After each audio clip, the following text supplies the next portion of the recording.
बिहार विधान परिषद चुनाव में नामांकन के लिए सोमवार को समाहरणालय में प्रत्याशियों की भीड़ उमड़ पड़ी। एनडीए समर्थित रीना यादव, आरजेडी से वीरेन यादव और लोजपा से नरेश प्रसाद सिंह ने पर्चा दाखिल किया। नामांकन के पूर्व रीना यादव ने मंत्री श्रवण कुमार व अन्य नेताओं से जीत का आशीर्वाद लिया। आपको बता दें कि उनके काफिले में समर्थकों की काफी भीड़ देखी गई। सभी दल के प्रत्याशी विकास के मुद्दे पर जीत का दावा कर रहे हैं।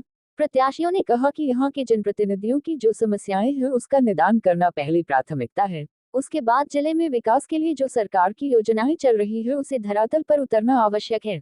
समाज के अंतिम पंक्ति के लोगों तक की सरकारी योजनाओं का लाभ पहुंचाना चाहिए।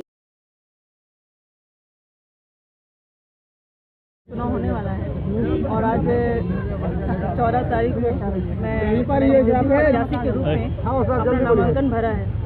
और जिस तरह से हमारे माननीय मुख्यमंत्री जी ने हमेशा विकास की रफ्तार को बढ़ाने का काम किया है और साथ ही साथ महिलाओं को आरक्षण देकर के सुशोभित करने का, अनेक पदों पर काम करने का काम किया है, तो मैं समझती हूँ कि उनकी ही जो विचारधारा है उसको आगे बढ़ाने का काम करूँ। और साथ ही साथ एमएलसी के रूप में जो मेरी भूमिका होनी चाहिए जनप्रतिनिधियों की आवाज़ उठाने का, उसको विधान परिषद में और ज़्यादा मजबूती के साथ उठाने का काम करूँ, उनकी समस्याओं का समाधान कर सकूँ। आपको सभी पार्टी से कि जिस तरह से उन्होंने महिलाओं को आरक्षण देकर के अनेक पदों पर सुशोभित किया है, इस चुनाव में भी अगर हम लोग देखते हैं तो 1/3 सीट जो है वो महिलाओं को दिया गया है एमएलसी के चुनाव लड़ने के लिए। तो जिस तरह से जो उनकी जो विचारधारा है, उनके जो सिद्धांत हैं कि किस तरह से जो महिलाओं की जो भूमिका है समाज में नगण्य दिखाई पड़ती थी, अब वो जो है वो ज़्यादा दिखाई पड़े और विकास में उनकी भी भूमिका उतनी ही महत्वपूर्ण रहे। तो उनके जो सोच है, उनकी जो ये सिद्धांत है, उसके प्रति मैं अपना आभार प्रकट करती हूँ। महिलाओं को आरक्षण दे करके ही सही, लेकिन उन्होंने महिलाओं के प्रदर्शन को प्रदर्शित करने का काम किया।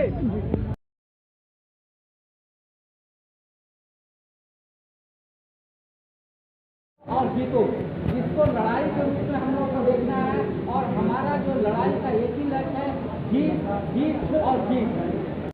देखिए, ये एक पार्टी के लिए और क्षेत्र के लिए महत्वपूर्ण मौका है और बिहार विधान परिषद सीट के लिए हम नामांकन किए हैं और नामांकन के बाद हम लोग आप लोग के बीच मुखातिब हैं।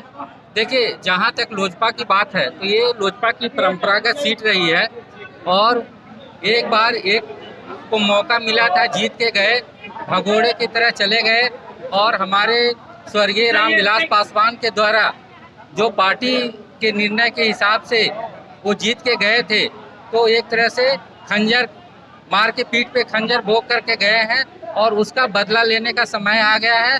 लोजपा परिवार पूरी तरह से एकजुट हो करके इस अभियान को आगे बढ़ाएगी और कहीं न कहीं ये जो सीट है उसको हम जीत करके अपने राष्ट्रीय अध्यक्ष चिराग पासवान जी को झोली में डालेंगे। सर, क्या मुद्दा रहेगा इसका? देखिए, मुद्दा बेसिकली विकास का ही मुद्दा रहेगा, लेकिन आपको पता है कि एक परिवार 12 साल तक इस पे राज किया है, इस सीट पे, और 12 साल में कहीं पे भी कोई भी विकास का काम नहीं हुआ है।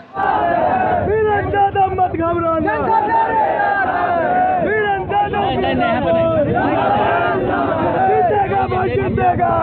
तैयार है एकदम। आप इतना भीड़ नहीं देख रहे हैं, कुल वोटर है। क्या रहेगा प्राथमिकता आपका, क्या कहेंगे आप? एकदम जितना विधानसभा का काम रहेगा सब वार्ड सदस्य, मुखियागण, पंचायत समिति सब के घर घर पर पहुँचा देंगे। हम एगो प्रतिनिधि है, हम प्रतिनिधि के दर्द के समझते हैं। जो पूरल दहाल है ओकर की कहते पिछले 12 साल के कार्यकाल के नियम से है। हमारे वोटर लिस्ट में नाम है तो हम चुनाव लड़ रहे हैं। अब हमारा तो नामों नहीं है, इसी लड़ रहा है, उसको की चाहिएगा। 12 साल में देखिए रहे हैं और जनता सब जाग चुके हैं कि कौन काम हुआ है, क्या एगो बोर्ड है, ऐसी सब चल गए अपार्टमेंट में, तो सरकारी हुआ वस्तु बिहार में तो बर्गर फार्म है। मैंने छोटका ही है, छोटका वोट हमारा कुल है देवे तैयार है, समझ और सबके हम भगवान के तरफ पूजा कर रही है।